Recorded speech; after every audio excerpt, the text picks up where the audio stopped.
오늘 여러분과 함께 나눌 이 강의는 헤른후트 공동체와 포용의 기쁨이라는 주제로 여러분들과 함께 말씀을 나누고자 합니다. 오늘 마지막 시간입니다. 하나님 앞에서 여러 가지 주제를 가지고 여러분과 함께 같이 말씀을 나눴는데요. 오늘은 특별히 아마 생소하실 것입니다. 역사 속에 있었던 한 공동체를 예시로 해서 우리에게 어떤 말씀을 전해주시는지 한번 귀를 기울여 보셨으면 좋겠습니다. 여러분, 공동체 하면 무엇이 떠오르시나요? 어떤 감정 또 어떤 기억이 떠오르시나요? 저는 20대 초반에 그 말썽 피웠던 시절이 떠오릅니다. 한 번쯤 인생에 폭풍의 계절이 지나간다고 하잖아요. 뭐 이렇게 요새는 뭐 좀 발광의 법칙이라고 해서 인생에 한 번쯤은 어느 시간에는 발광을 하고 지나가야 된다는 그런 어떤 이야기들이 있는데요. 저는 그게 20대 때 왔어요. 저는 사춘기를 정말 부모님께 순종하는 착한 아이로 지내다가 그게 20대 때 왔어요. 대학에 들어가자마자, 신학교에 들어가자마자 왔는데요. 학교에 딱 들어갔는데 그때까지는 제가 뭐 제 친구들하고만 지내거나 제가 아는 사람들, 저를 사랑해주는 사람들하고만 이렇게 지냈는데, 대학에 들어가니까 이제 그것은 온데간데 없이 너 몇 학번이야? 예, 몇 학번입니다. 이름 뭐야? 네, 권정혁입니다. 그럼 앞으로 소개할 때 신학과 몇 학번 권정혁 이렇게 소개하는 거야. 이렇게 이야기를 하는 그 획일적인 문화에 제가 좀 충격을 받았던 것 같아요. 똑똑 기숙사거든요. 막 허름한 기숙사. 그냥 열고 들어가서 누구야 이렇게 나오지 않고 똑똑 예, 신학과 몇 학번 권정혁입니다. 누구 있습니까? 뭐 이런 식으로 이제 해야 했던 그 어떤 획일적인 문화, 또 각 잡힌 문화, 이게 저한테 굉장히 충격적이고 또 뭐랄까 어렵게 다가왔던 것 같아요. 낯설고 또 싫었던 그런 경험 중에 하나였는데, 가만히 곱씹어 보니까 이게 사실은 내 자신이 진실하게 가닿지 않고 또 받아들여지지 않는 것에 대한 충격이었던 것 같아요. 다 크고 돌아보니까 내가 받아들여지지 않는 공동체가 있구나, 집단이 있구나. 그 어떤 내가 인정받지 않는, 내가 인정되지 않는 그러한 집단에서의 그 충격이 제 안의 내적 싸움으로 다가왔다, 이렇게 생각이 들었거든요. 그래서 저는 그 뭐랄까요, 인생의 사춘기 때 저는 저에게 맞는 집단, 저를 정말 온전하게 받아들일 수 있는 그런 집단을 찾아 헤맸던 것 같아요. 내 개성을 인정해주는 그런 분위기, 나와 관심사도 맞아야 되고, 나 홀로 던져놓지 않았던 곳, 또 나를 지지해 줄 수 있는 것, 그런 집단을 저는 공동체라고 간주했던 것 같습니다. 그래서 마음에 맞는 사람들을 찾아 헤매기 시작했습니다. 그들과 같이 사람들을 만나고, 나하고 비슷한 사람들을 만나고 구성해서 같이 어울리고 먹고 마시고 신앙생활 또 뭐 생각들 공부도 같이 하면서 이게 진짜 공동체구나 하는 그런 어떤 생각들을 해보게 되었거든요. 근데 문제가 생기는 거예요. 점점 꼬이기 시작합니다.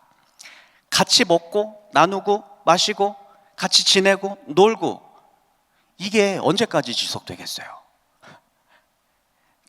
어떤 친구는 군대 가고, 어떤 친구는 교회 사역으로 나가고, 어떤 친구는 내 신학교에서 도저히 못 버티겠다 해서 그냥 체육관 차려서 나가고, 어떤 친구는 계속 엄마 카드로 생활하면서, 엄카라고 하는 거 아시죠? 엄마 카드로 계속 생활하면서 우리에게 경제적인 뒷받침을 해주고, 그게 언제까지 지속되겠어요? 얼마 지속 못 하더라고요. 아무리 철없는 20대 초반이지만 이제 실질적인 자기 인생을 계획하고 설계해내야 하는 그런 때가 닥치니까 그 인생의 차이 앞에서 우리 모임이 붕괴하기 시작하는 것을 느꼈어요. 그때 또 한 번 엄청난 충격을 받았죠.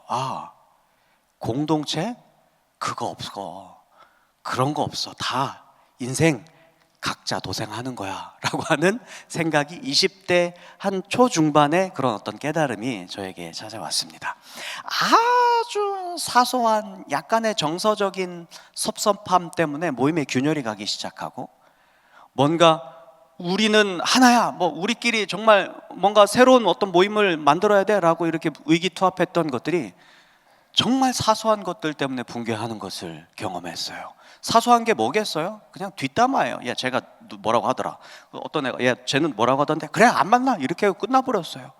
그런 식으로 아주 가볍게 하찮게 붕괴하는 것을 보면서 이 공동체라는 건 정말 쉽지 않겠구나 하는 생각을 또 해보게 되었습니다. 공동체라고 하는 한자어, 공동체라고 하는 한자어가 공동체, 한 몸이라는 뜻이에요. 맞죠? 서로 다른 생각, 서로 다른 욕망, 서로 다른 비전을 품고 있음에도 불구하고 한 몸이다라고 할 수 있는 거죠. 성경의 가르침에 의하면 교회는 예수 그리스도를 머리로 하는 한 몸이다, 이렇게 가르치고 있지 않습니까? 그렇죠? 그런데 그 말만 놓고 보면 교회는 예수 그리스도의 한 몸, 예수 그리스도를 머리로 하는 하나의 공동체라고 하는 뜻이거든요. 근데 정말 여러분 생각해 보십시다. 정말 교회가 공동체가 맞나요? 교회는 한 몸이야 라고 자신 있게 말씀하실 수 있나요?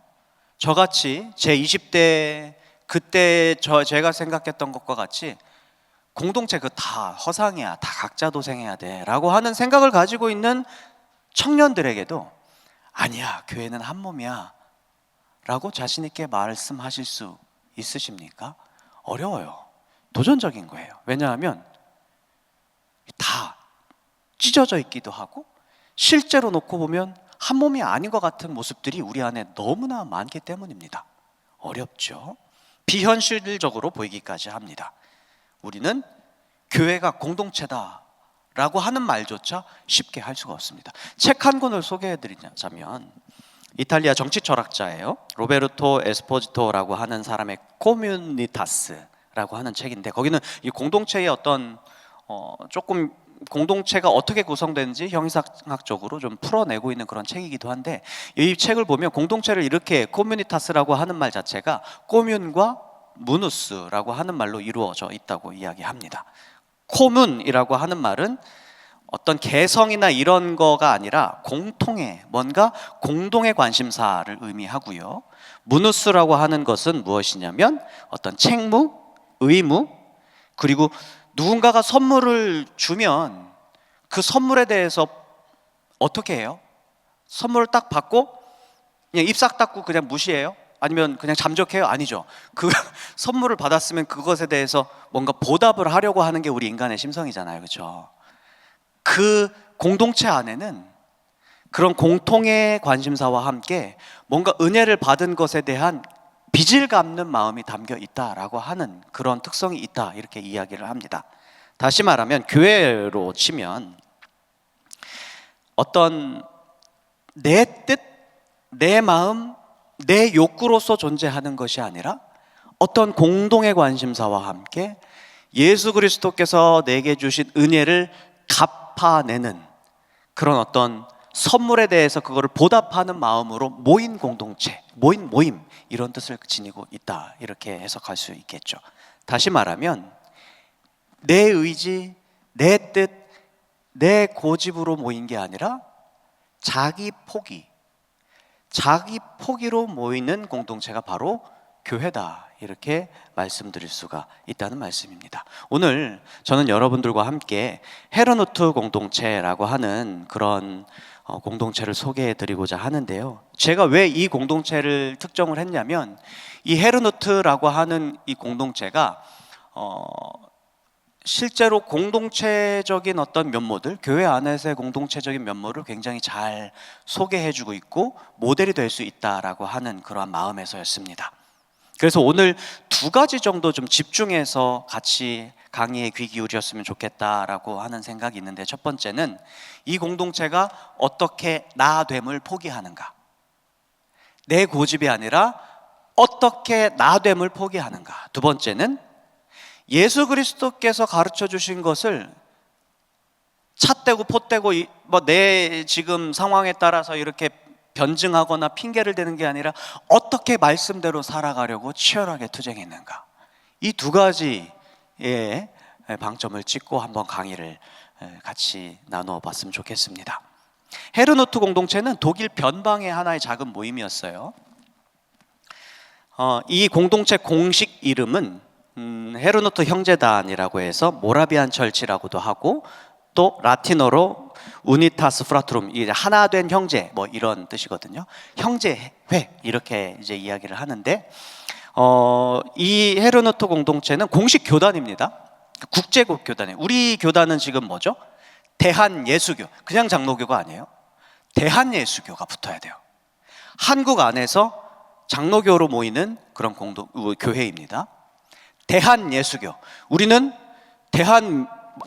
뭐 미국 장로교가 아니죠. 뭐 일본 장로교도 아니에요. 중국 장로교도 아니고 대한예수교 장로회라고 하는 그런 교단, 특히 통합측이라고 하는 교단으로 모이고 있습니다. 이 헤르누트도 하나의 교단인데 국제 교단이에요. 한 24개 지역의 선교 관구를 두고 있고요. 한 120만 명 정도의 규모가 있어. 다 곳곳에 흩어져 있어요. 한 곳에 모여 있지 않고. 그리고 한 1,600여 명의 안수받은 목회자가 등록되어 있는 그런 공식 개혁교회 교단입니다. 근데 헤르누트 공동체는 그 기원이 있어요. 언제부터 시작됐냐면, 여러분 혹시 체코의 얀 후스라고 들어보신 적 있나요? 루터에게 지대한 영향을 준, 루터의 종교개혁 100년 전에 있었던 사람이고요. 그 가톨릭 교회의 어떤 부패를 고발하면서 부르짖다가 교회로부터 이단으로 정죄받고 화형당했던 인물입니다. 그 화형당했던 그 인물의 사상과 그가 주장했던 종교개혁의 어떤 사상들이 루터의 마음에 아주 세차게 들이차 있어서 그 정신을 계승했거든요, 루터가. 근데 그 야누스라고 하는 사람이 화형에 처해지자 그를 따르던 많은 제자들이 당연히 어떻게 됐겠어요? 도망가고 숨어서 지하교회로 들어갔어요. 그리고 그 지하교회로 들어가서 그냥 숨기만 한 것이 아니라 그 지하에서 또 모이고 그 개혁의 사안들을 이루어 가기도 했습니다. 그래서 그 일부가 1457년에 그 후예들이 함께 형제단을 구성한 것이 바로 저 헤르누트 형제단의 전신 기원이 된다고 이렇게 이야기를 합니다. 그러니까 한 600여 년 정도 됐죠. 한 100년 정도 지나고 나서, 그때로부터 그 후스가 화형에 처해지고 나서 100년이 지난 후에 종교개혁이 일어났고, 독일 지역에, 그리고 독일 접경의 체코에까지 그 종교개혁의 바람이 불었거든요. 그리고 체코 지역에 그 종교개혁의 그 개혁교회 신자들이 막 불어나면서 이제는 가톨릭 세력들과 함께 이렇게 부딪힐 수 있을 만한, 한번 비벼볼 수 있을 만한 정도로 세력이 성장을 합니다. 그래서 전쟁이 일어났어요. 근데 안타깝게도 그 전쟁에서 세차게 패배를 합니다. 대패하고 나서 1648년 베스트팔렌 조약이라고 하는 조약이 이루어지고 나서 그 안에서, 그 체코 지역 안에서 그 개혁교회 신도들이 머무를 수가 없게 되었거든요. 그래서 떠나오게 되고 망명 신세가 되는 그런 신세가 됐는데요. 여기서 베스트팔렌 조약에 대해서 잠깐 설명을 해볼 필요가 있습니다. 그러니까 30년 전쟁이라고 하는 그 구교와 신교 간의 쟁탈전이 있었거든요. 그 엄청난 사람들이 죽고 또 엄청난 어떤 경제적인 피해가 있었습니다. 그때 당시에는 사실 가톨릭 국가들만 있었을 거 아니겠어요? 독일과 체코 지역에 가톨릭 국가들만 있었다가 개혁교회가 조금씩 생겨나다 보니까 서로 그 선제국들이 있을 거 아니겠어요? 그 작은 왕국들이 서로 가톨릭, 나는 프로테스탄트, 나는 가톨릭, 프로테스탄트 막 섞여 있었단 말이에요. 서로 지지하고. 그래서 아니다, 우리 교회, 아니 우리 개신교가 장악해야 된다, 아니다, 가톨릭이 장악해야 된다라고 해서 엄청 치고받고 싸웠던 그런 일들이 30년 동안 있어 왔습니다. 그런데 그 30년 전쟁 이후에 평화 조약을 맺은 거예요, 베스트팔렌에서. 이건 뭐냐면, 자, 이제 가톨릭 국가라고 하는 건 없어. 이제 영주 당신들이 나는 어떤 종교를 믿을 것인지 선택하기로 허용을 합시다. 그럼 우리는 개신교 할게요, 우리는 가톨릭 할게요. 그럼 됐지? 해가지고 영역들이 이제 구분이 되기 시작한 거예요. 옛날에는 가톨릭 국가가 가톨릭으로만 돼 있었어요. 그걸 받아들이자면 교황청에서 군사를 동원해가지고 막 정복하고 싸우고 그랬거든요. 그런데 이제는 종교를 누가 선택합니까? 영주가 선택하게 되는 거죠. 정치 권력이 종교를 선택하게 되는, 그래서 이른바 저 베스트팔렌 조약을 통해서 근대 국가의 형성의 씨앗이 됐다, 이렇게 평가하기도 합니다. 아무튼 다시 형제단 이야기로 돌아와 봅시다.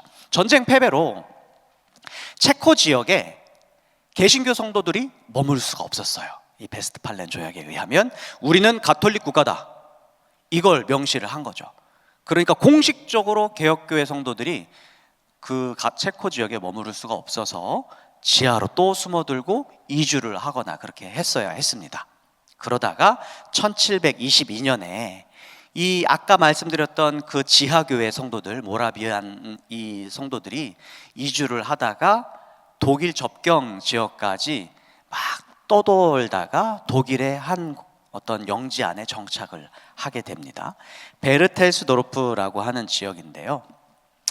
요거보다 먼저 베르텔스도르프라고 하는 지역은 이제 친첸도르프가 영주가 되어서 관리하고 있었던 그런 지역이었습니다. 친첸도르프, 이제 우리가 설명을 드릴 건데, 이 친첸도르프라고 하는 사람은 이 헤르노트 공동체의 리더였고, 이 헤르노트 공동체를 정말 확장시키고 발전시키고 탄탄하게 했었던 그런 백작이에요. 그러니까 목사가 아니고 신학자도 아니었어요. 백작으로서 우리로 치면 장로 정도 됐겠죠. 장로님이 그 공동체의 리더가 되어서, 나중에는 안수를 받긴 하셨지만 그 리더가 되어서 그 공동체를 잘 유지하고 또 확장하고 선교할 수 있도록까지 확장했던 그런 인물입니다. 자, 한번 살펴보도록 하겠습니다. 당시 18세기 지역의 독일 지역의 그 개혁교회는 경건주의라고 하는 사조에 깊이 영향을 받고 있었습니다. 두 주 전 신앙 강좌가 경건주의에 대한 이야기였습니다. 기억을 다 하고 계신 표정인 것 같습니다. 이게 잘 까먹으셨다면 두 주 아마 그 유튜브에 있을 거거든요. 이지영 목사님께서 잘 설명을 해주셨는데요.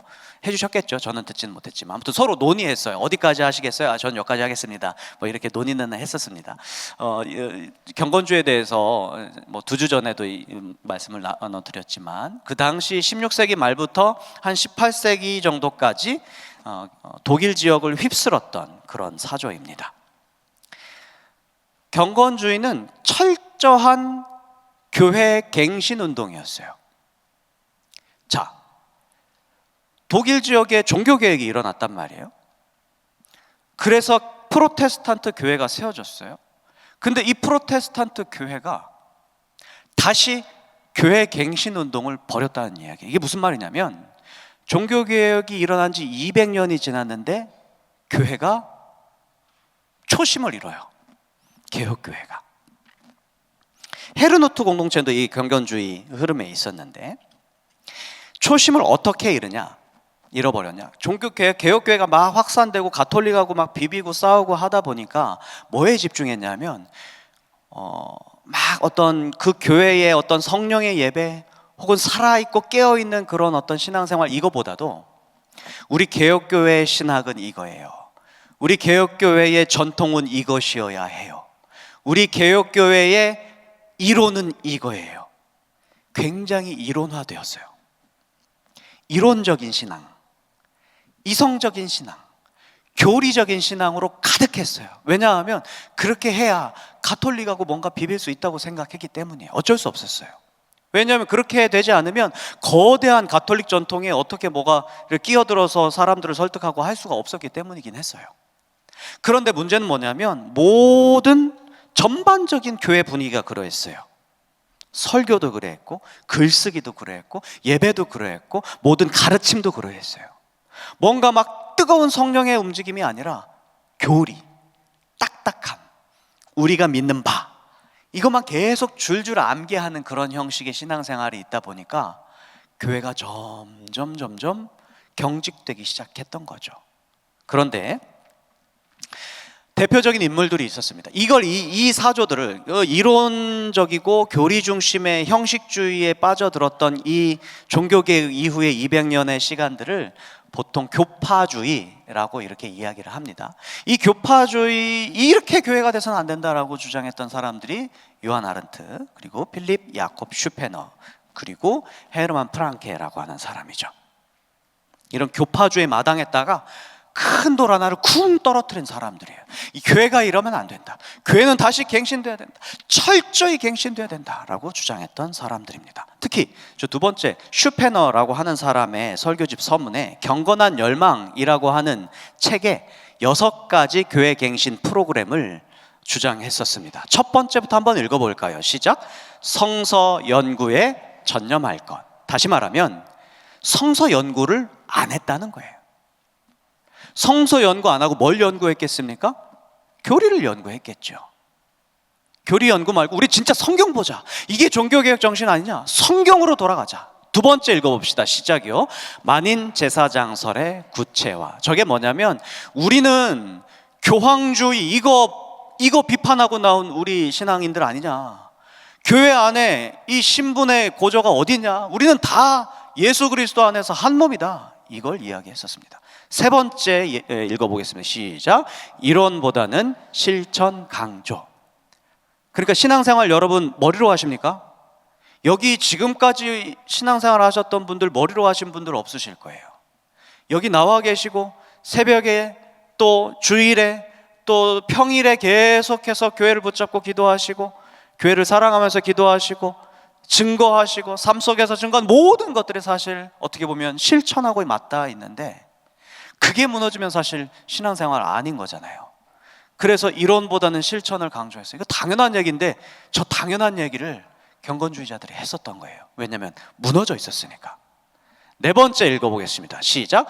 교파 간 지나친 신학적 논쟁 제한. 그거 필요 없다. 논쟁이 아니다.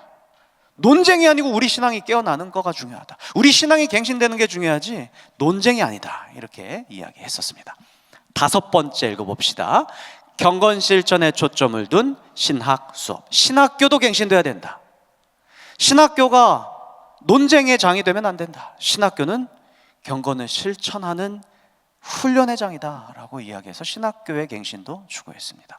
마지막으로 설교의 초점 변화. 설교가 성도들에게 교리를 가르치는 것이 아니라 예수의 삶을 어떻게 살아낼 것인가, 살고 싶게끔 만들어내야 하는 것이 설교 아니겠냐라고 주장했던 거죠. 그렇게 이야기한 이 슈페너가 이 프로그램을 쭉 진행을 하면서 할레시라고 하는 곳에, 그 독일의 할레라고 하는 지역이 있습니다. 거기에 할레 대학이라는 것이 세워졌고 이 경건주의 프로그램을 잘 이식한, 그래서 그 시의 전체 인구의 5%, 그러니까 우리가 1000만이잖아요. 1000만의 5%면 어느 정도 되겠죠. 네. 그 정도의 인원들이 할레 대학에 다 봉사를 할 정도로 시 전체가 거대한 경건주의로 경건주의 운동에 힘을 냈던 그런 어떤 도시가 되고 대학이 됐던 그런 일들도 있었습니다. 바로 이 경건주의 대학에서 한 인물이 탄생하는데 그게 바로 오늘 우리가 나눠볼 친첸도르프 백작이 이 할레 경건주의 대학에서 수학을 합니다. 그 외할머니가 아까 우리가 6가지 프로그램을 주창했던 슈페너와 함께 서로 서신도 주고받으면서 깊이 성경 공부도 같이 하고 같이 영향력을 주고받았던 그런 사람이셨어요. 그분이 외손주인 이 친첸도르프에게 어떤 걸 가르쳤겠습니까? 너는 잘 먹고 잘 살아. 나는 하나님 열심히 믿을 테니까. 이렇게 했겠습니까? 아니었어요. 정말 진짜 신앙이 무엇인지에 대해서 얼마나 열심히 가르치셨겠습니까? 그리고 그 외조모의 영향을 받아서 10살에 아까 말했던 그 할레시, 거기 할레 대학에 들어가서 귀족 교육을 다 받아요. 그리고 16살에 비텐베르크 대학, 비텐베르크 들어보셨나요? 종교개혁 95개조 반박문, 루터의 그 루터의 95개조 반박문이 붙었던 곳이 비텐베르크 성당입니다. 그리고 루터가 가르치고 설교하고 신학교육을 했던 곳이 비텐베르크 대학이에요. 거기에 16살에 들어갑니다. 그런데 신학과에 들어간 것이 아니고요, 법학과로 들어갑니다. 그러니까 판사가 돼요 나중에. 그리고 판사 관련된 일들을 해요. 재판과 관련된. 그러니까 성도였어요. 그렇게 들어가서 수학을 하면서도, 법을 배우면서도 이 친첸도르프는 그냥 법에만 신경을 쓴 것이 아니라 거기에 있는 신학대학 교수하고 계속해서 종교적인, 신학적인, 신앙적인 이야기들, 책도 같이 읽고 나누면서 그렇게 마음에 참 신앙은 무엇인가에 대한 그런 질문을 품어갑니다. 그러다가 19살 때 여행을 한번 하게 되거든요. 이 사람이 19살이 정도 되니까 자기가 이제 나는 우리 루터교뿐만 아니라 독일 프로테스탄트 루터교였으니까요. 이 루터교뿐만 아니라 다양한 교파를 한번 경험해보고 싶다라고 하면서 쭉 여행을 하다가 굉장한 결단 하나를 하게 됩니다. 중요한 신앙관을 정립하게 되는데 무엇이냐면, 나는 계몽주의자들처럼 머리로 나는 신앙을 이해하는 거 절대 안 하겠다. 나는 가슴으로 우리 주 예수 그리스도를 믿어보겠다.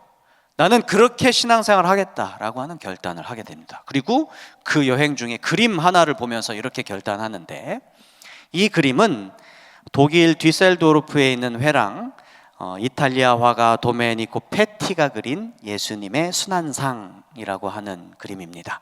아마 보이시진 않겠지만 이 순환상 아래에 제가 노란색 그 타원으로 한 그 곳에 라틴어가 이렇게 써 있는데, 이 라틴어를 번역하면 한번 같이 읽어볼까요? 라틴어 말고 한글로 번역된 거 같이 읽어보겠습니다. 시작이요.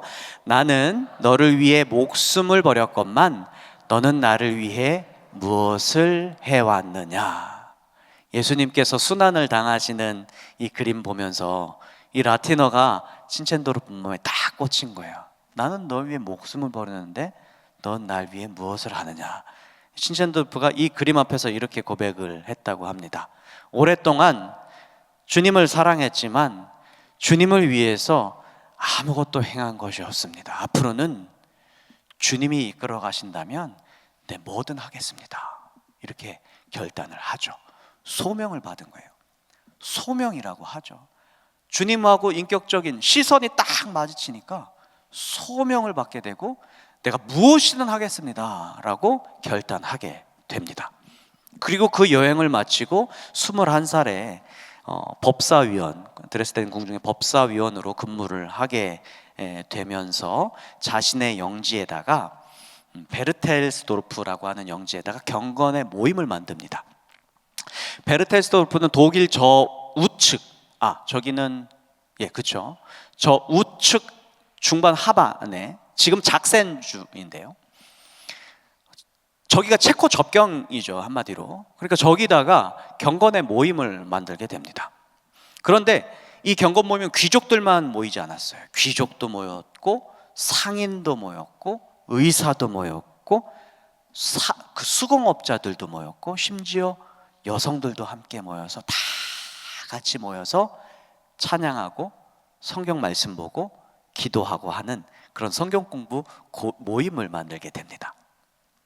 되게 놀라운 일이 일어나게 되죠. 그 다음에 그 체코에서 아까 모라비안 그 지하 성도들이 베스트팔렌 조약 때문에 그 체코에서 있을 수 없어가지고 떠돌았다고 말씀드렸잖아요. 저 영지로 들어가게 되는 거예요. 한 100여 명의 떠돌이들이, 그 100여 명이면 여기 계신 분들 정도 숫자 되거든요. 우리로 이게 좀 비하적인 단어로 집시 아시죠? 집시들이 이렇게 모여서 돌아다니면서 살잖아요. 그처럼 유랑 생활을 하다가 저 베르텔스도르프 영지로 들어갔는데, 이 친첸도르프가 여기서 한 100여 명들이 자기네들 모임에 이렇게 쑥 들어오려고 하는데 어때요? 두렵잖아요. 우리로 치면 너무 많아요, 조금만 떼갖고 오세요 라고 한다거나, 우리 말 잘 들어야 돼요, 조건이 있어요 라고 한다거나, 절대로 나는 굴러 들어온 돌이 박혀있는 돌 빼내는 거는 내가 절대로 볼 수 없습니다, 못 들여보냅니다 라고 하지 않고 정말 흔쾌히 받아들입니다. 오세요. 우리랑 같이 신앙생활 합시다. 우리랑 같이 정말 참된 예수 그리스도의 모임을 한번 같이 가져봅시다 라고 하면서 다 받아들입니다. 그리고 그 이름을 아예 정해버려요. 뭐라고 정하냐? 헤른후트라고 정하게 됩니다. 이 헤른후트라고 하는 말 뜻은 주님의 지키심, 주님을 위해 깨어있음, 주님의 돌보심 아래라고 하는 뜻을 지니고 있습니다. 주님의 날개 아래, 주님의 돌봄 아래라고 하는 그 뜻이죠. 여러분, 이게 이제 놀랍지 않습니까? 이질적인 두 개의 만남이 어떻게 가능했을까요? 저는 이 만남이 성령의 역사라고 봅니다. 성령의 역사는 어떤 개인 안에 주시는 뭔가 어떤 엑스터시, 감정의 충만함, 이런 효과만 있는 건 아닌 것 같습니다. 진짜 성경을 잘 보면 성령의 역사하심, 성령의 진짜 효과, 성령께서 가장 잘 하시는 것은 이질적인 두 존재 간의 교통입니다. 그렇지 않습니까? 성경은 서로 다르게 살아온 사람들, 서로 다른 어떤 집단들끼리 만나서 거기서 참됨을 추구하고 거기서 하나님의 마음을 알게 하고 하나님의 일을 도모하게끔 하는 데까지 밀어붙이시는 분이 성령님이십니다. 성령님이 가장 잘하시는 것이 이 이질적인 두 집단 간의 화해이고 소통이고 그러면서 도모하게 하는 놀라운 역사라고 저는 고백합니다. 이때부터 놀라운 일들이 시작이 됩니다. 자, 헤르누트가 결성이 됐어요. 이제 1722년 이렇게 결성이 되고 나서 이때부터 이 사람들이 뭘 했겠습니까? 그러게, 모여서 뭐 해? 모여서 뭐 하지? 뭐 성경 공부하고 뭐 그렇게 했겠죠. 그런데 되게 놀라운 일들이 있습니다. 1922년에 모여서 함께 지내다가 보니까 그러니까 소위 말해서 굴러 들어온 돌들이 박혀있는 돌들한테 요구를 하는 거예요. 우리가 기존의 루터 교회, 이 교파주의 교회하고 좀 같이 있을 수는 없을 것 같아요. 아예 그걸 탈피하고 우리들끼리 새로운 모임을 조금 만들었으면 좋겠습니다 라고 이야기를 하자 다툼이 일어났어요. 왜냐하면 친첸도르프는 아주 뼛속 깊이 루터 교인이었거든요. 그렇잖아요.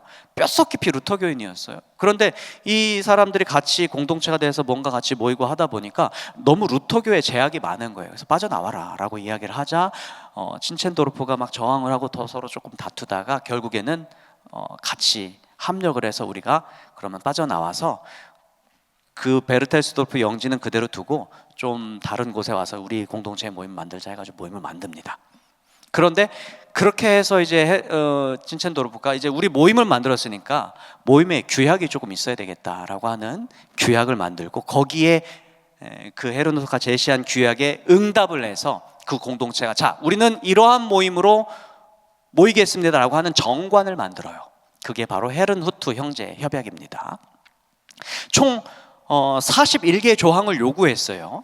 친첸도르프가 뭐냐면 우리는 모두 같이 여기서 공동생활을 합시다. 일도 같이 하고 또 판매도 같이 하고 스스로 모두 한 명 한 명이 경제활동을 합시다. 그리고 그 세금을 같이 모아서 같이 선한 일에 사용합시다 라고 주장을 했어요. 당시 귀족과 어떤 그렇지 않은 신분제가 확실한 사회에서 이러한 제안은 굉장히 파격적이었죠. 또 그리고 굉장히 도덕적인 생활을 합시다. 나쁜 일에 대해서는 우리가 아예 그 일도 하지 맙시다 라고 서로 규약을 맺습니다. 또 누구나 올 수 있습니다. 하지만 가고 싶은 사람은 누구나 가실 수 있습니다. 이렇게 서로 열어놨어요. 엄격하게 들어온 사람들에게는 엄격하게, 그리고 나 이건 도저히 안 되겠는데 하는 사람 잘 가라고 이렇게 개방적으로 열어두었어요. 친첸도르프가 영지의 왕은 아니었거든요. 그가 제시한 이 영지 규칙에 대해서 이 다른 헤르누트 공동체 구성원들이 다 동의를 하면서 43개조로 된 헤르누트 형제 협약, 저 형제 협약을 맺습니다.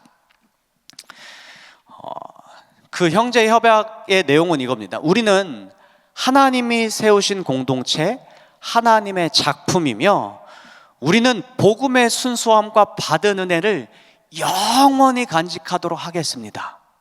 이걸로 우리는 모입니다. 이렇게 이야기를 했어요. 그리고 정말 이것을 위해 서로 우리는 사랑해야 됩니다. 우리는 서로 사랑하고 사랑의 공동체가 되어야 됩니다 라고 하는 이 공동체의 본질을 주장했어요. 그리고 우리 공동체에 머물 수 있는 사람들의 두 가지 요소가 있습니다. 첫 번째는 자비를 바라는 마음입니다. 그리고 두 번째는 매일의 죄를 철저하게 회개하는 마음. 이 두 가지만 있으면 됩니다. 그러기 위해서 우리는 겸손해야 됩니다. 자비를 구하고요, 우리는 우리의 죄를 매일 회개하겠습니다. 이 두 가지 조건만 있으면 우리 다 올 수 있습니다. 활짝 열어놓았어요. 헤르누트 형제협약은 이 공동체의 핵심이 예배하는 데 있다라고 하는 데 있음을 주장했어요. 그리고 복음을 실천하기 위해서 우리는 모인다. 그리고 우리의 이 사랑을 옆에 마을에도 증거하자. 우리의 사랑을 옆에 마을에 증거하자. 소위 선교적 교회 들어보셨죠? 선교적 교회가 교회 안에서만 이렇게 예배하는 것이 아니라 우리가 살아가는 삶의 자리 혹은 우리의 모든 거치는 그런 곳곳에 예수 사랑을 증거하는 그러한 삶의 형식을 선교적 교회라고 이야기하지 않습니까? 그 선교적 교회를 실천한 어떤 모델이 됐다고 해도 과언이 아닙니다. 근데 이 협약에서 정말 주목할 것은 무엇이냐면 매우 앞선 민주적인 절차였어요. 다시 말하면 다수결 원칙. 그때 당시 다수결이라고 하는 게 있지 않았어요. 영주가 하면 하는 거예요. 영주가 하면. 근데 다수결. 그리고 뭔가 여기에도 뭔가 이렇게 결정이 안 난다 그러면 제비 뽑기. 제비까지 뽑으면 나는 도저히 못하겠어요. 아니, 순종해야 돼요. 그러기 위해서는 이 결정에 순종할 수 있는 어떤 기도의 훈련 이런 것들이 필요했거든요. 엄청난 기도 훈련들을 했었습니다.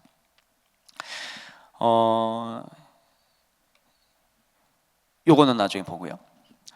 이렇게 기도 훈련들을 통해서 어떻게 보면 매우 도전적인 어떤 우리에게 도전적인 그런 가치를 던져주고 있는 그런 가치관으로 이렇게 시작하게 됐는데, 이 헤르노트 형제 협약을 통해서 이 사람들이 정관으로 세우고 나서 이 정관을 가지고 계속해서 기도를 해요.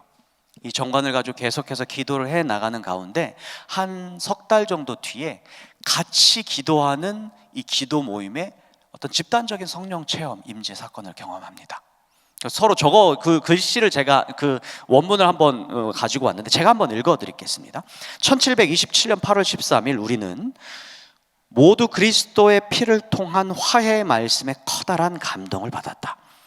우리의 마음은 주님을 향한 새로운 믿음과 사랑으로 불붙어 오르기 시작했고, 서로에 대한 사랑에 넘친 나머지 서로 얼싸안고 눈물을 흘렸다. 우리는 또한 옛 모라비아 형제단의 연합체를 마치 폐허에서 일으키듯 다시 세워서 거룩한 연합체 안에 모두 성장해 나가는 것을 경험하였다. 이 기도와 함께 성만찬을 하는 도중에 엄청난 성령 임재 사건을 경험하게 됐어요. 여러분, 이게 어떤 일들이 성경에 있었죠? 사도행전에 나타난 초대교회의 이 경험을 이 친첸도르프와 함께 이 헤르노트 공동체가 그대로 경험하게 된 겁니다. 영적 각성이 일어났던 거예요.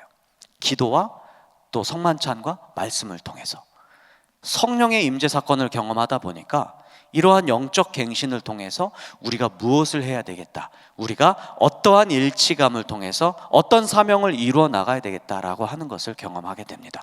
주님과 인격적인 교제를 하게 되면, 여기서 주님과 인격적인 교제를 하게 되면 공동체의 본질과 사명을 깨닫게 되는 놀라운 역사를 경험하게 되거든요. 헤르노트 공동체는 이 인격적인 교제 사건을 통해서 자신들이 무엇을 해야 할지를 분명하게 고백했습니다. 자, 이때부터 이들이 이러한 영성 모임으로 모이게 됐습니다. 헤르노트의 영성 생활로 넘어가 보죠. 자, 이들은 먼저 자기들의 한 200여 명, 300여 명의 조직들을 반이라고 하는 조직으로 묶었습니다. 이 반은 우리로 치면 한 3명에서 10명 사이의 같은 성별, 비슷한 또래의 그룹이거든요. 우리로 치면 무엇인 것 같아요? 구역. 이때 당시에 소그룹이 시작됐다는 이야기예요. 소그룹을 묶어서 그 안에서 성경이 보여주는 예배의 예를 따라서 같이 모여서 기도하고 찬양하고 또 떡을 떼고 하는 일들을 저 구역 안에서 진행했습니다. 1727년 정도에 반을 시작했는데 1734년 대략 한 7년 정도 지나자 100개의 반이 생겼습니다. 엄청난 규모로 성장하게 되죠. 그리고 이 반을 또 묶게 됩니다. 뭐로 묶냐면 콰이어 혹은 코르, 단이라고 번역을 해놨는데 보통 코르라고 합니다. 이거는 뭐냐면 구역들 몇 개를 다 같이 모여서 몇 개의 큰 그룹으로 또 다시 묶어요. 우리로 치면 구역이 모여서 뭐가 되나요? 교구가 되죠. 근데 교구에서 뭐 하냐? 우린 교구에서 뭐 해요? 뭐 신방하고 그러죠. 전체 뭐 큰일 하고 하는데, 이 교구는 뭐냐면, 이 코르는 찬양 공동체예요. 찬양을 위해서 묶였어요. 우리 코르가 뭐 하는데요? 찬양하는 데예요 라고 하는 정체성을 지녔습니다. 그래서 이 코르 원칙이라고 하는데 모든 단은 코르에 다 가입돼야 된다라고 해서 전체 코르로 같이 묶이게 되어서 이 헤르누트 공동체가 몇 개의 코르로 구성이 되고 그 코르는 단으로 구성이 되고, 어떻게 보면 현대 교회의 작은 소그룹 조직하고 굉장히 유사한 그런 모습을 지니는데, 특성은 뭐냐면 이 코르는 찬양을 위해서 존재하는 그러한 조직이다. 이들은 찬양은 우리의 영적 건강을 유지하게 한다라고 하는 원칙을 지녔어요. 그 당시 루터 교회나 스위스 교회 같은 경우에는 교회에서 찬양 못하게 했어요. 개혁교회여도. 그러니까 찬양을 못하게 했다기보다는 찬양이 그렇게 발달되지 않았어요. 막 감정적인 어떤 충동 이런 것들을 최대한 억누르는 것이 일상이었단 말이에요. 근데 이 헤르누트 공동체는 아니다, 그것마저도 성령님께 열어두자라고 해서 엄청나게 찬양했어요. 찬양하고 기도하고, 이런 어떤 찬양의 모임들이 공동체 안에 가득했던 거죠. 그리고 무엇보다 이 헤르누트 공동체 안에는 직제의 차별이 없었습니다. 직제가 뭔지 아시죠? 직제, 목사, 장로, 집사, 권사, 이런 식으로 직제가 뚜렷한 우리 현대교회와 달리 헤르누트 공동체는 직제 차별이 없어요. 물론 안수와도 목회자도 있었습니다. 하지만 은사대로 직분을 잘 활용했어요. 직제가 굉장히 촘촘했어요. 제가 조사해 본 바로 의하면 장로, 교사, 훈계자, 간병인, 사회사업 물품 분배자 등등 각각의 은사에 따라서 여러 가지 일들을 도맡게 됐습니다. 한 사람이 아니라 그것을 전문적으로 하는 그런 사람들로 구성이 되어 있었어요. 굉장히 촘촘하고 정교하게 이 역할들이 나뉘었죠. 그리고 각 반의 대표들이 모여서 매일같이 회의를 하고 또 그 공동체 안에 있었던 일들을 같이 나누고 그렇게 했었는데요. 반의 대표는 어떻게 정하냐면 영향력 있는 사람 선거가 아니라 이게 제비 뽑기로 정했어요. 누구나 다 책임을 맡을 수 있고, 난 못해요가 아니고 제비가 뽑혔군요, 그럼 해야지 이렇게 감당을 했어요. 제비 뽑기 참 좋은 것 같아요. 그리고 갈등이 있었을 때 되게 독특해요. 이건 되게 어떻게 보면 되게 저한테 영감을 많이 줬는데, 당연히 공동체가 있으면 갈등이 생기지 않겠습니까? 그 갈등이 있어서 갈등이 생겼다라고 하면 그 갈등에 대해서 일주일 동안 그 갈등을 해결할 수 있는 시간을 줘요. 서로 의견을 개진할 수 있는 시간, 일주일 뒤에. 근데 그 일주일 사이에 무엇을 못하게 하냐면 불평을 못하게 했어요. 딱 입 닫고 생각하고 나중에 와가지고 거기서 한번 이야기를 해보자 라고 하는 거예요. 근데 사실 여기서 이야기가 조금 뭔가 논리나 합리적인 것들이 조금 딸린다고 생각하니까 뭐를 하냐면 우리가 여론 공작을 펼쳐요. 막 주변에서 어떻더라 막 이렇게 이야기하고, 그거 아니지 않냐 막 이렇게 이야기하면서 사람들을 동원해서 대부분의 사람들이 나를 지지합니다, 이런 논리로 우리가 보통 이야기를 한단 말이에요. 그거 그치고 불평하는 거 그치고 조용히 하다가 그 장에 와서 이야기하고 거기서 해결하고, 거기서 해결 못하면 역시 뭐 해요? 제비를 또 뽑아요. 그러니까 여러분, 이 뭔가를 결정하는 그 결정의 주체가 누구예요? 하나님이라고 하는 생각이 있는 거예요. 결정적으로 뭔가를 결정해서 흘러가게 하는 그 주체가 하나님이다라고 하는 생각이 있으니 여기에는 뭐가 따라야 됩니까? 순복이 따라야 되겠죠. 하나님께 순복하기 위해서는 훈련이 돼야 됩니다. 어떤 훈련? 기도 훈련. 아까 말씀드렸죠. 엄청나게 기도했는데 그냥 중언부언 기도하지 않았어요. 제가 책 2권을 갖고 왔습니다. 말씀 그리고 하루. 이게 지금 시판에 판매되고 있는 건데, 지금 헤르누트 공동체에서 수백 년 동안 출판해 오고 있는, 우리로 치면 소망 말씀 나눔 같은 겁니다. 그 헤르누트 공동체에서 출판을 하고 있어요. 저는 2021년과 2022년 거를 샀었어요. 3년도, 4년도, 5년도는 어딨냐? 못 샀어요. 예. 근데 이 책 구성을 보면 아주 간단해요. 하루에 말씀 하나하고 그 성인들이나 또 신앙의 위인들의 기도문을 취합해서 그것들을 한 기도문으로 해가지고 아주 짧아요. 말씀 구절 하나 그리고 기도문 하나. 그래서 오늘 하루 이거 가지고 기도하며 살아갑시다. 이분들은 이 말씀이 하루의 암구호였어요. 암구호 들어보셨나요? 군대 들어가시면 출입문 소망교회 그러면 뭐로 대답을 해야 돼요? 그것처럼 열쇠예요, 열쇠. 하루를 살아갈 열쇠. 이 사람들은 이 말씀을 열쇠라고 생각했던 거예요. 이 말씀을 내가 오늘 먹고 곱씹고 묵상하지 않으면 나의 어떤 한 걸음 한 걸음의 문도 열리지 않을 것이다. 이러한 각오로 하루하루를 그렇게 말씀을 읽고 기도하며 나아갔던 실천을 계속 해오고 있어요. 제가 헤르누트 공동체에 관심을 가졌던 이유는 이 로중 가운데에서 한반도 평화를 위해서 기도하더라고요. 감동되지 않아요? 이 독일 변방의 한 공동체, 수백 년 된 공동체가 여러 기도 제목 가운데 한반도 평화를 위해서 기도하는 걸 보고 너무 감동이 받아서 막 철철 울었어요. 우와, 마치 너는 뭐 하고 있니? 라고 하는 그런 어떤 음성을 들었던 것 같아요. 야, 진짜 우리를 알지도 못하는 사람들이 우리의 문제를 놓고 기도하는데 나는 이 땅에서 살고 있으면서 나는 나라를 위해서 기도를 안 하고 뭐 했나 하는 그런 어떤 자책도 들더라고요. 아무튼 굉장히 고맙고 감사했던 그런 경험이었습니다. 헤르누트 공동체는 이 말씀 묵상을 정말 하루도 빠짐없이 하루의 암구호로 생각하고 그렇게 지냈다, 이렇게 말씀드릴 수 있습니다. 공동체는 교회 안에 작은 교회 운동을 실천해서, 여러분 교회 안에 작은 교회가 있으면 사실 저는 이 말을 별로 좋아하진 않아요. 왜냐하면 교회 안에 교회가 또 있으면 어떻게 돼요? 분열되잖아요. 그렇죠? 분열되죠. 당신들은 뭐 특별해? 이런 이야기가 바로 나오잖아요. 그런데 이 양면성을 알고 있었어요. 근데 교회가 계속해서 부패하거나 계속해서 정말 깨지지 않는 돌처럼 굳어가면 이 교회는 어떻게 갱신되나요? 누군가는 감당해야 되잖아요. 그렇죠? 누군가는 이 깨어있는 영성으로 부르짖어야 되는 그런 사람들이 있어야 되잖아요.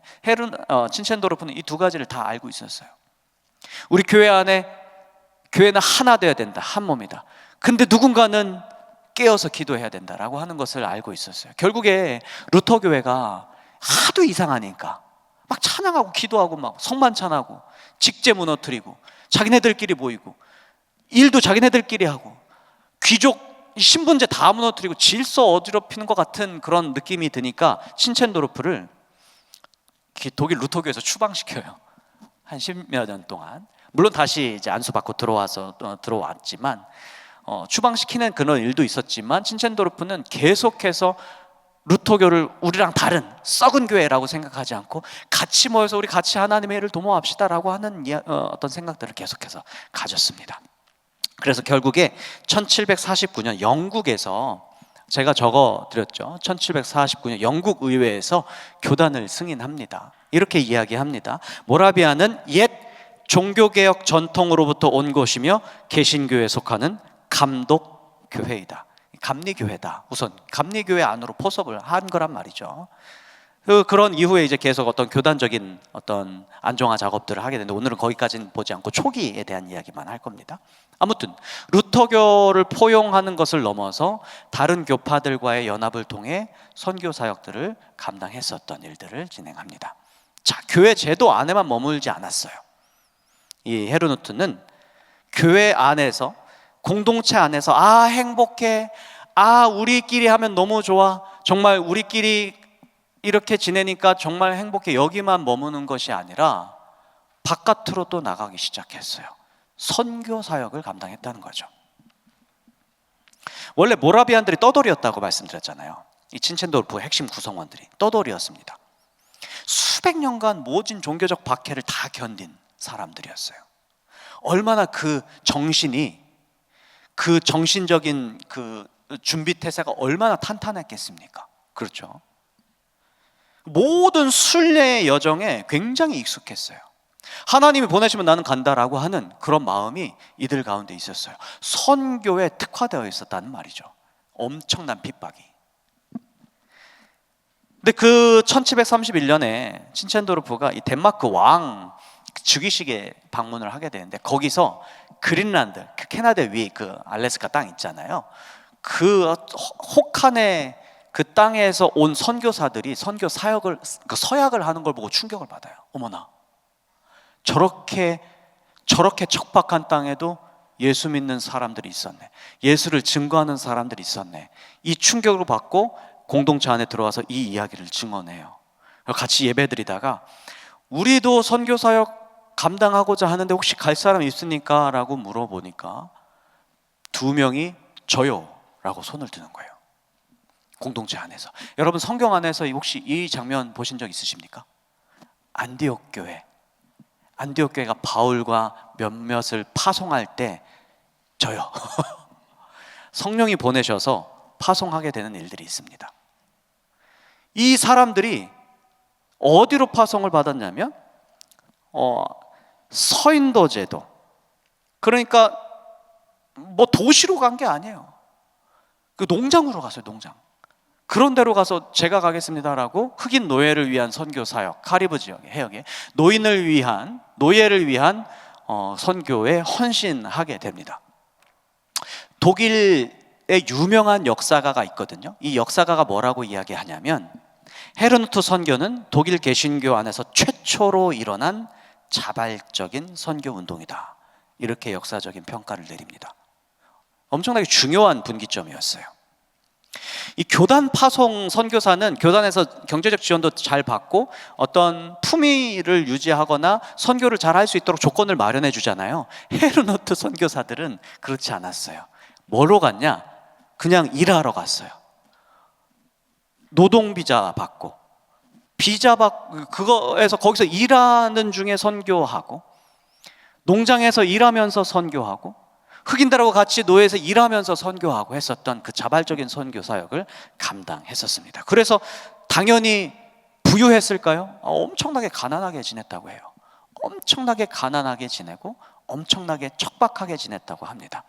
그런데도 아메리카, 남미, 아프리카, 북극 이쪽으로 막 퍼져나가서 선교 사역을 감당합니다. 그들이 이렇게 할 수 있었던 이유가 뭐냐면 사실 여러 가지 모티브가 있거든요. 3가지 모티브가 있습니다. 첫 번째는 우리는 예수를 담는 사람인데 예수를 담는다고 할 때 예수님의 영광을 담냐? 아니다. 예수님의 고난을 담자. 우리는 예수를 담는 사람인데 예수님의 흘리신 보혈을 생각하면서 우리는 고난을 닮아야 한다, 이렇게 이야기했어요. 그래서 이들이 계속해서 강조했던 게 예수님의 피 흘리심의 신학, 예수님의 고난의 신학, 이거를 자기 몸속에 체득하고자 했습니다. 두 번째는 성령의 역사입니다. 다시 말하면 선교의 주체는 누구다? 우리다. 우리는 보통 이렇게 생각하지만 선교의 주체는 누구다? 성령님이다, 이렇게 생각했어요. 그래서 3가지를 꼭 강조했습니다. 첫 번째는 조용히 관찰합니다. 저분들을 조용히 관찰. 예수 믿을 것 같은가? 그거 한번 전해볼까? 발견되면 즉시 복음을 전합니다. 근데 받아들이면 땡큐고 아니면 툭 털고 나오는 거예요. 이 성경에 뭐와 닮아 있습니까? 예수님의 제자 파송 설교와 많이 닮아 있습니다. 그렇죠? 털어버리고 나오라고 예수님께서 말씀하신 그대로 실천하는 거죠. 근데 이 정말 대단한 게 뭐냐면 이 선교의 목적을 개종 숫자에 포인트를 두잖아요. 이러면 되게 선교가 본질이 흐려집니다. 그렇지 않겠습니까? 공동체의 영향력, 선교 활동을 진행하는 그 선교사의 사역의 탁월성, 설득력, 그 선교사의 능력, 여기에 초점을 두게 되잖아요. 그런데 그게 초점이 아니다 이거예요. 선교의 우선적인 동기나 선교의 우선적인 목적이 개종의 숫자에 놓다 보면 결국 드러나는 것은 사람이다. 결국 드러나는 것은 사람이고 그 선교 공동체의 어떤 위세, 위력, 세력, 이것이지 예수가 드러나지 않는다, 이렇게 봤던 것 같습니다. 헤르누트 공동체는 진짜 중요한 건 성령의 역사다, 성령께서 복음을 직접 전하신다라고 해서 이렇게 이야기합니다. 사람은 결코 설교자를 통해 회심하지 않습니다. 하나님의 한 영혼을 변화시키는 작업을 직접 하시는지 않으면 사람을 쓰시는지 안 쓰시는지에 대해서는 논의할 필요조차 없습니다. 안 쓰신다는 거예요. 하나님은 아무것도 필요가 없으십니다. 왜냐하면 성령을 통해서 일을 감당하시기 때문입니다. 이렇게 주장해요. 사실 여러분, 사람이 왜 필요 없겠어요? 사람이 사람에게 전해야죠. 그렇죠? 사람이 왜 필요 없겠어요? 그런데 이게 한 끗 차이거든요. 뭐냐면 하나님은 나를 필요로 하셔. 이거 하고 나 없으면 선교 안 돼. 이거하고 진짜 한 끗 차이거든요. 근데 이 한 끗이 휙 넘어가서 나 없으면 안 돼라고 하는 생각으로 변화되는 것은 정말 삽시간에 변화됩니다. 하나님은 이 부족한 나를 사용하셔라고 하는 이 은혜와 감격과 이 쑥스러움과 송구스러움이 가득해야 할 법한데, 그게 아니라 나 없으면 선교 안 돼라고 하는 이 생각으로 넘어가는 데에는 아주 짧은 정말 한 끗 차이라 이거예요. 그거를 지금 파악하고 있는 거죠. 진첸도르프는 굳이 나를 사용하시는 하나님의 은혜에 대한 감격, 이것이 필요했다, 이렇게 이야기를 하는 거죠. 세 번째 모티브는 무엇이냐면 첫 열매 거두기 모티브예요. 첫 열매가 무엇이냐면 이미 갔더니 열매가 맺혀져 있는 것을 말해요. 다시 말하면 성경의 고넬료 기억하시죠? 또 이집트 내시, 에티오피아 내시 기억하시죠? 사도행전 8장과 10장에서 이미 말씀을 딱 들었는데 마음에서 막 갈급함이 우러나오는 그런 사람들이 있다 이거예요. 그 사람들을 하나님께서는 준비해 놓으신다. 그러니 전해라. 이 이야기를 지금 헤르노트 공동체가 하고 있었던 거죠. 그래서 만약에 준비가 되지 않았으면 전하고 막 어거지로 그 사람들 막 설득하고 이런 거 없이 증거하고 우리가 살피지만 아니다 싶으면 바로 발을 떨어버리고 다른 곳으로 또 전할 수 있는 그런 어떤 유연성이 이들에게 있었습니다. 이게 헤르노트가 말한 첫 열매 사역이었습니다. 선교에 있어서 인위성을 철저하게 배제하고 성령의 직접적인 개입을 어떻게든 체험하려고 투쟁했던 그런 공동체의 선교 전략이었죠. 자, 그래서 이 헤르노트는 이렇게 선교했습니다. 첫 번째는 먼저 소외된 사람들에게 찾아갔어요. 저 글씨 여러분 보이시면 한번 같이 읽어볼까요? 시작이요. 기쁘고 즐거운 영을 보여주세요. 그리고 가장 사소한 문제조차 이방인들 위에 군림하려 하지 마세요. 그들에게 주시는 권위는 성령의 능력을 통해 주시는 겁니다. 당신들은 그들보다 낮아지십시오. 이렇게 진첸도르프가 이야기했습니다. 파송하는 선교사들에게 신신당부했던 말입니다. 당신들은 그들보다 높아져서는 안 됩니다. 그들 위에 군림해서는 안 됩니다. 이렇게 이야기했어요. 그래서 이들은 얼어붙은 황무지, 에티오피아 뜨거운 사막, 또 서아프리카 황금해안, 정말 척박한 곳을 찾아 다녔어요. 위에로부터 군림하려 들지 않고 정말 예수님께서 그리하셨던 것처럼 낮은 데로 갔습니다. 철저한 비주류가 되겠다, 이런 다짐 아니고서는 이렇게 못합니다. 그렇죠? 내가 선교에 가서 거기서 왕노릇하리로다 이런 생각이 아니라 내가 그들과 같이 낮아지겠다, 이런 생각으로 찾아가서, 이건 엄청난 실천이에요. 그리고 엄청난 도전이죠. 못해요 이렇게. 두 번째는 무엇이냐면 문화적 겸손 속에서 사랑을 실천하는 겁니다. 그 문화를 존중하는 거예요. 그리고 그들과 함께 일하고 그들과 함께 노동하고, 그래서 CEO로 군림하지 않고 구두수선공, 사탕수수밭, 농장 인부, 화물선 선원, 제빵사, 시계 제작사 등으로 들어갔다고 해요. 신기하고 재밌는 일이지만 그거 생각해 봤을 때, 야, 그거 하다가 세월 가겠네. 시계 수리공대에서 그냥 그렇게 살다가 그냥 인생 마감하겠네 하는 생각이 들 법해요. 왜냐하면 일하면서 복음 전하기가 쉽지 않거든요. 여러분도 아시다시피. 그런데 그렇게 실천을 했습니다.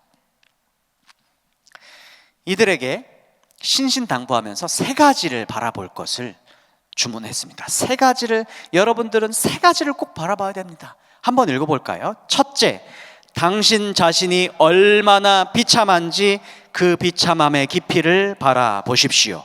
둘째, 당신 주변에 있는 인류의 비참함을 바라보십시오. 셋째, 예수 안에서 나타난 하나님의 사랑이 얼마나 깊은지 바라보십시오.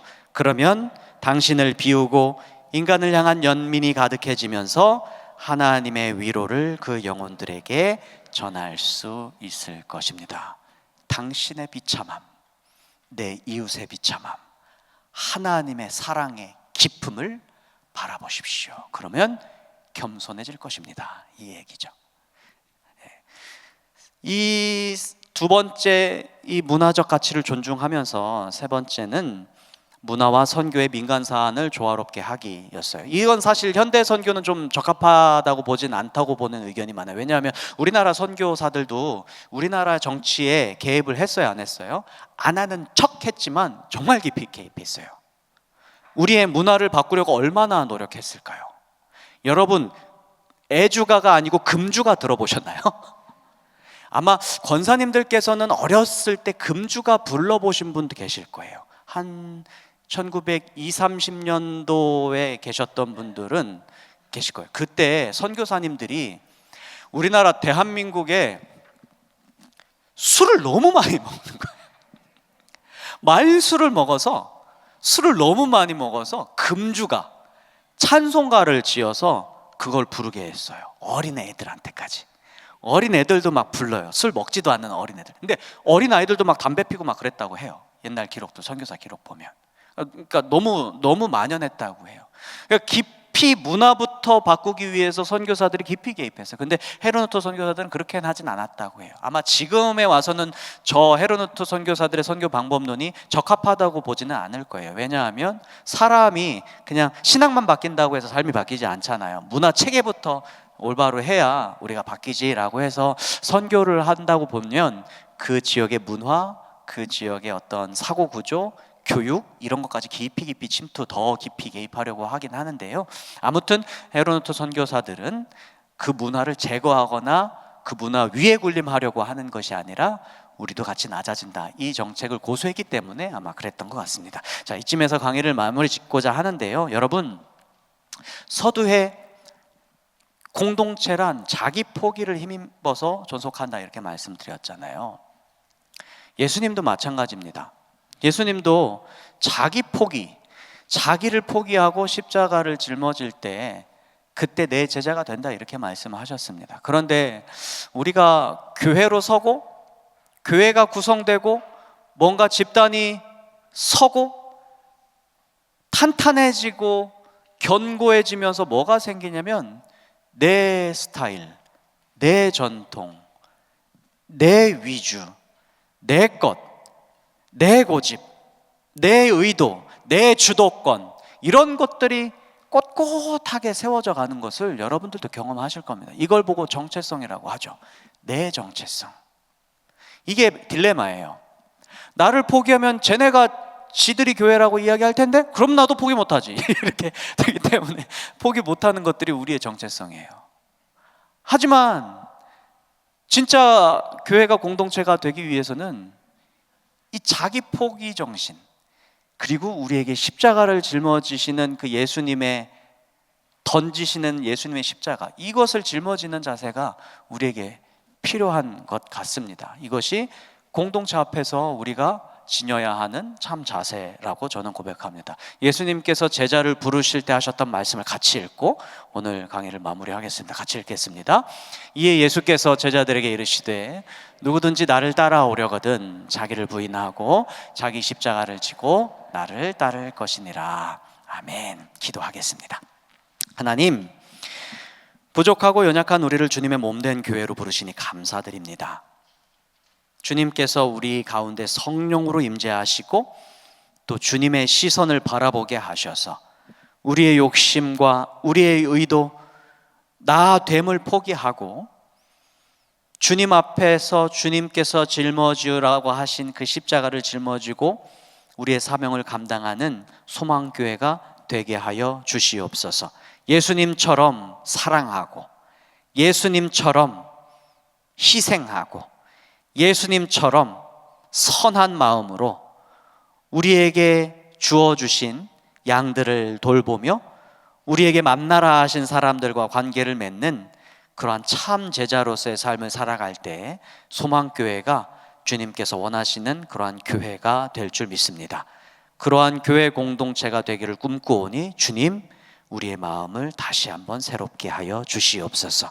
우리 주 예수 그리스도의 이름으로 기도드립니다. 아멘. 겨울 동안 수고 많으셨습니다.